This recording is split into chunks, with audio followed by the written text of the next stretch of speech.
We've been doing hip hop for coming up on 30 years on the end of this year, and we had our major success back in the late 80s. And had a song called "You Can't Hold Me Back," which was the title track of my first full-length album.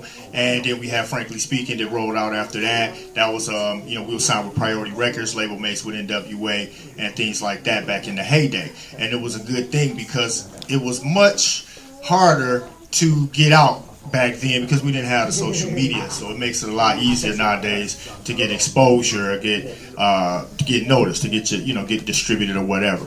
But so we dropped a few joints back in the day, like I say, the Hardcore Committee, the "You Can't Hold Me Back" album. Then we came in '92, '93 with the AD's Revenge album, second full-length LP. And we had a couple videos off of that. This is Babylon and AD's Revenge, the title track. So you can check all of those videos out on YouTube. It's all up now. And also, I almost forgot, Marlene had reminded me that we have a photo up in the Detroit Institute of Arts right now as a part of the Detroit After Dark exhibit. It's a photography exhibit, actually. It doesn't have anything to do with hip hop, but they just liked our photo, so it ended up in the museum, in the exhibit. And this is the last weekend that you could be able to see it. It's been up since October. It's coming down Sunday. It will be the last day. We will be there on tomorrow, Friday. That's the 21st. And at 7 o'clock. Was it 7 o'clock? Yep, 7 o'clock. And, they're having a big event Saturday where they're going to be bussing in anybody that wants to go to the museum from all the three surrounding counties for free. So it's going to be packed that day. We'll probably be hanging out sometime that day. I know I got to be there Sunday for the very last day. But it's not actually the last day, because actually August 4th, there's a new exhibit that's coming up at the Detroit Institute of Arts by Jenny Risher. It's called Deciphered, photos by Jenny Risher. And this one is a hip-hop dedicated exhibit that's going to be on display in the Detroit Institute of Arts. Was going to focus on like various hip-hop artists from my era all the way up until now. So it's going to be dozens of hip-hop artists from Detroit that's going to be documented and part of the archives of Detroit Institute of Arts. So that's to me is a major thing. That is a very prestigious place.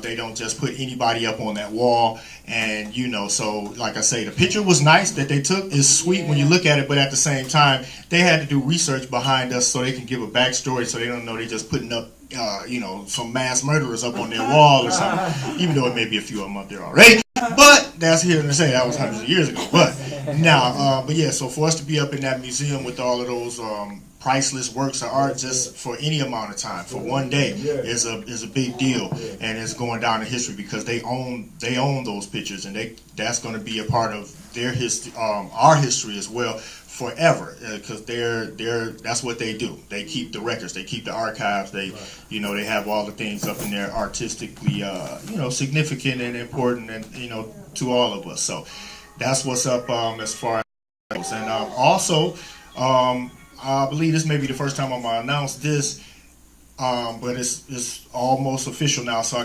can pretty much say it because we're in the process of doing this. The very first album that I released, "You Can't Hold Me Back," which was back in '88, '89, is going to be re-released next year, the beginning of next year, a worldwide release. This is not going to be like anything I'm trying to do. This is a major label, major company that we're dealing with that's going to put this on a platform like it was when we first started, and maybe even more now because of the advent of the social media. So it's going to be digitally remixed and remastered, so it's going to sound a hell of a lot better than it did when we made it.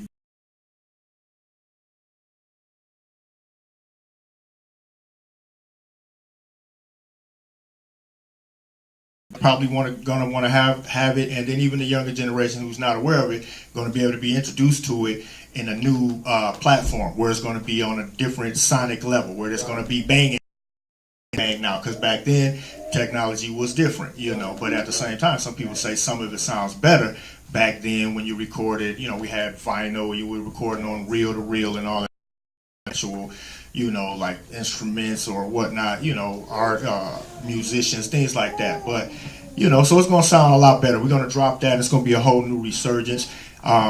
Latest EP, ADEP, we're still working on that. As far as the promotion, it's finished, but we're still trying to get the visuals to come, to bang y'all with that. And that's